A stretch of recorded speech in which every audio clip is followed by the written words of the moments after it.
We'll guide you through how to use the microphone feature in Google Docs for voice typing. If you find this helpful, consider subscribing and liking the video.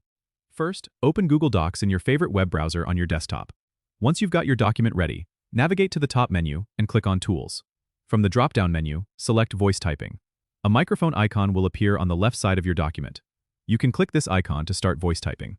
Before you start, make sure your computer's microphone is working and properly set up. If you haven't allowed Google Docs to access your microphone before, you might see a pop-up requesting permission. Be sure to click Allow to proceed. When you're ready, simply click the microphone icon and start speaking. Google Docs will transcribe your spoken words into text right before your eyes. You can use voice commands to add punctuation or start a new line. For example, saying period will add a period at the end of a sentence. If you need to pause, just click the microphone icon again to stop it, and you can click it again when you're ready to continue. Voice typing can be a real time saver, especially when you have a lot of text to input.